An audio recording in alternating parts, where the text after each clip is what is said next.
Welcome to week 8. This is it. This is our final week together. We're going to look at that combination, the full combination. We're going to perform it in a very slow manner.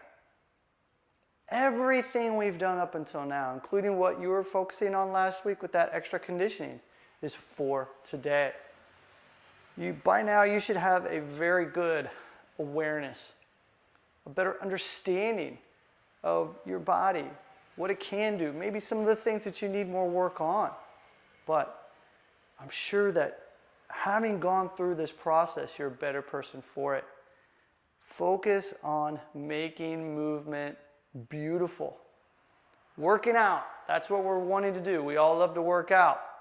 If we can focus on making our workouts as beautifully as, performing them as beautifully as possible, we're going to get stronger and we're going to be better for it, making that improvement. Okay, so this is what we're going to do. We're going to go through this a little bit together just to be able to do it at the pace that I would like for you to do it. And then I'm going to set you free.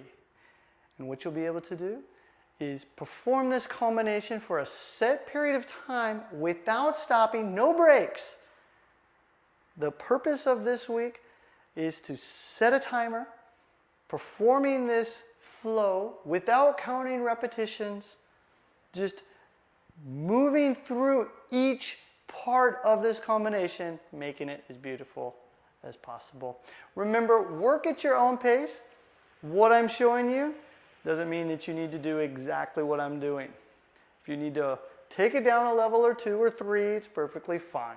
Okay, let's do it. I'm going to talk you through it as we do this. We're going to start with hands, knees on the ground, shoulder width apart, elbow pits are facing forward, fingers are facing forward. We have our shoulders over our hands, hips are over the knees. We have our ankles together, our knees together. We're going to exhale as we push our butt up into the air, pushing, pushing, pushing. We're going to hang out here just a minute. Try and put your heels down to the ground as you push away from the ground with your hands, driving your butt up into the air. Now we're going to slowly go into the plank position. Remember, squeeze your butt. Squeeze, squeeze, squeeze. Okay, by the way, this is not yoga, okay? We're just creating time under tension. Slowly perform one push-up. Push back up. We're going to pop up into the squat. Go as deep into the squat as you can. We're going to hang out here just a moment, bringing our hands up in the air. Great, we're going to place one hand behind. We're going to push down and through the floor. We're going to kind of hang out here just a second. Place the weight onto the arm. Next, we're going to take the other arm, place it behind us. We're going to reset our position. Are you in a good position? If not, get into that position. From here, we're going to pull our hips up into the air. Inhale one more time. And we're going to exhale as we push our butt back. We're going to hold right here. Keep holding. Push, push, push. Okay.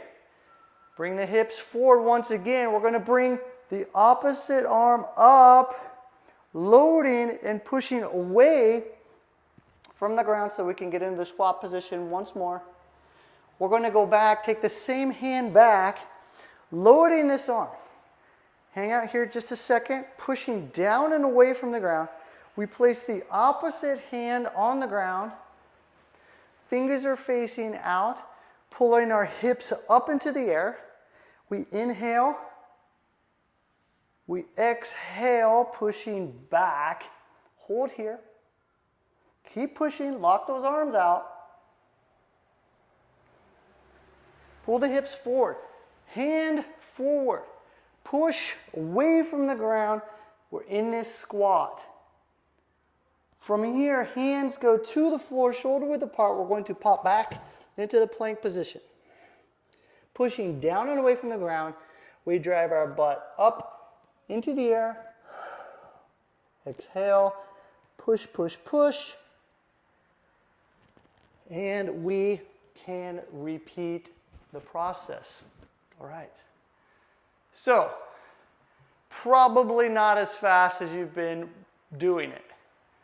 What we're after is this time under tension and feeling what's going on in each movement when we're performing it. Are your elbows in on the push-up? Are you pushing down and away in that A-frame position? Are you pushing down and away from the floor when you're in that A-frame position? Where are my hips? What are my shoulders doing? Are my knees caving in for the squat? What's going on in the movement? Once you've gone through this culmination at the pace that I suggested that you go through it this week, feel free to speed it up. Now this is going to put a new dynamic on this culmination, but just remember, it's all about how you do it. Don't speed it up and let your form break down. Make it beautiful. I keep talking about beautiful, and I've mentioned it many different times throughout these 8 weeks. Remember, when you can make something very beautiful, that means that you have control over the movement, a mastery over that movement. This means is that once you have that control, you can start to further build strength and even improve that control to the point where you'll see major changes in not just your movement of that particular skill, but within your body. Thank you so much for being here in these 8 weeks. You were great. Thank you so much.